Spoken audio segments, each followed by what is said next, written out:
Hello everyone and welcome to the first game we'll be showing from the finals of the Chessable Masters 2025. It is Magnus Carlsen versus Hikaru Nakamura, and this game is basically a dismantling in 12 moves. There's no other way to put it. You guys will also be able to dismantle the position. There will be a nice pause the video moment, and yeah, that's pretty much it. Let's check it out and see what happened in this game. Magnus with the white pieces opens with pawn to d4. Sorry about that. Hikaru with black, of course, replies with the d5. We have knight to c3, knight to f6, and bishop to f4. Magnus opts for a London system setup. We have a6 and pawn to e3. We have pawn to h6 and the immediate pawn to h4, stopping pawn to g5. We have e6 and now knight to f3. Here there actually is a game. Pawn to g4 is the move. It was played between Tan Zhongyi and Polina Shuvalova in last year in the Belt and Road International Women's Tournament. But here we have knight to f3 by Magnus, and now pawn to b6 by Hikaru. We have knight to e5 and now knight f to d7. You would also like to develop the knight here, but you can't as that square is covered. And if you develop it here, then well, we can even show it. Knight e7, knight to c6, and the queen is trapped. I've seen this happen very, many a time. So okay, knight f to d7 and now queen to f3. Not in the exact position that we were talking about here, but similar ones. We have knight captures, bishop captures, knight to d7, attacking the bishop, bishop to f4, and now pawn to c5. And okay, Hikaru solved all his opening problems. He will now continue development, and the life is good. We have queen to g3 by Magnus, again being very tricky, sort of attacking the pawn, but you know, you could very easily go wrong here. You can't develop the bishop here. You might develop the bishop to e7, thinking, okay, we could even give up the g7 pawn maybe, and then bishop c7, and you blunder your queen. So queen g3, bishop to b7 by Hikaru, and now castles queenside by Magnus.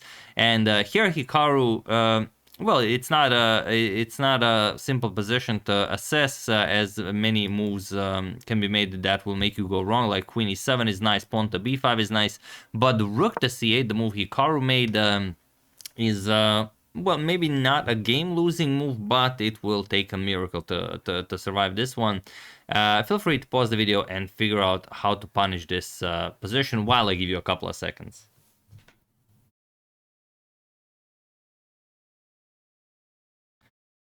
So, for those of you who were able to do it, congratulations on spotting all of the weaknesses in the position, and for those of you who just want to enjoy the show, it is pawn to e4. This is what Magnus played, and now there is no going back. The problem with just playing what your plan was, as you have played pawn to c5, is that if you capture on d4, which was played in the game, well, rather better show what happens if d captures on e4. That's also kind of nice. You will advance the pawn to d5. That's the point. And after, let's say, bishop to e7, because you have to play something, then you will capture here. And after pawn captures, there's queen captures on g7 or queen g6 check, and the black's position is just ruined. So you can't do that. So c captures on d4. Hikaru has played c5 to be able to capture on d4.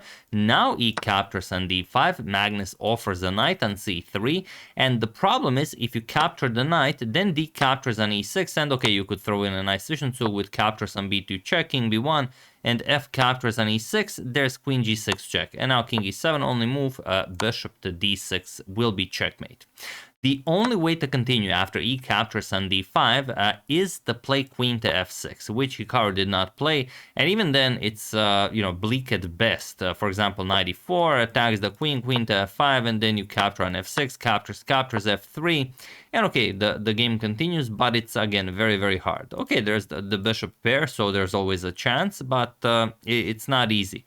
But after e captures on d5, Hikaru played knight to f6, and now the position is dead lost, and that is basically the story of this game. Magnus played d captures on e6, knight to h5, attacked the bishop and the queen, and now queen to g4. Knight captures on f4, Magnus captures on f7 as well. We've reached the position from the thumbnail. King captures, and now the knight comes off with check. Hikaru played queen to f6, as, well, there really aren't all that many better moves, and Magnus just played rook captures on d4. His knight is attacked, he needs to either move the knight or capture on d4. He might as well grab material, and now he offers a queen trade, being up 2 pawns. And, of course, you know, I would say Magnus beats an engine being up 2 pawns. So, this is completely unplayable. But of course, there is no increment here, so Hikaru might, try playing fast. He might confuse him. He might flag him. Who knows? So, okay, the game continues. We have captures, king to e8, and now bishop to d3 with some bishop to g6 action incoming. Rook to e1 is also happening. So it's a beautiful position to enjoy. Rook to c7. We have rook to e1 with check, king to d8, and bishop to e4, offering more trades because the more pieces leave the board. Imagine if all of these pieces leave the board, then the pawn endgame is completely winning for Magnus. So that is the plan. Hikaru has to avoid all of the trades. Bishop c8, bishop f5, and okay, now we do have a trade. Bishop captures, rook captures, and bishop to c5. We have knight to e4 and bishop to e7. Hikaru trying to play fast, but Magnus being up 2 pawns, he can play even faster. We have pawn to g3, king to c8, and now rook to e5, preparing to move the other knight and then put pressure on that bishop on e7. So rook to d8, we have rook to d1, offering a trade. Like we've said, the more pieces come off the board, the more winning Magnus's position is. Rook to f8, and pawn to c3. We have pawn to g5, captures, rook to d2 now, so the knight can move, the pawn will be defended, and pawn to g4, stopping any advancement to f4.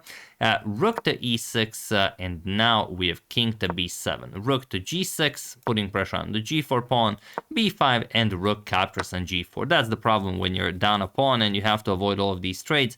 Then you have to make even more concessions, like giving up a material. We have pawn to b4, Magnus goes king to c2, b captures, and rook to f5. Now maybe Hikaru can organize some sort of an attack, but again, it is very unlikely. Maybe some rook b5, bishop a3, maybe you can go down to b2, maybe something, but again, he has 2 minutes, Magnus has 5 minutes, doesn't look like it's happening. We have pawn to a4, rook to a5 attacking the pawn, and king to b3. The king is, even though there are 2 rooks and a bishop here, no one can reach that white king. We have king to a7, rook to d4, we have rook to b7, and king to c2.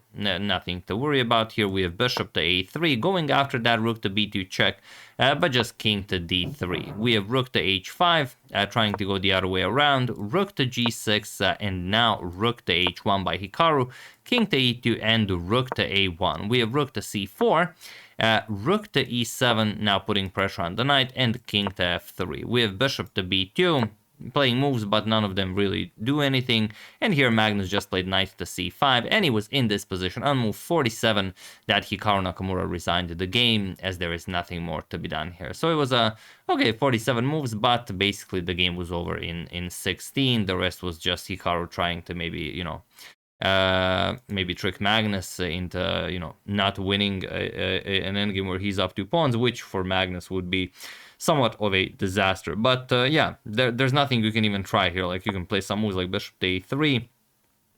Rook captures on a6 will happen because there's no way you could have defended the a6 pawn. And then, okay, some moves, maybe rook to b6 check, king to a7, you will go to c6, doesn't really matter. Now the knight will move, and the 2 rooks and knight will, well, strangle the black king. Let's say rook a2, maybe you're planning to go some rook e2, rook captures on f2 or something.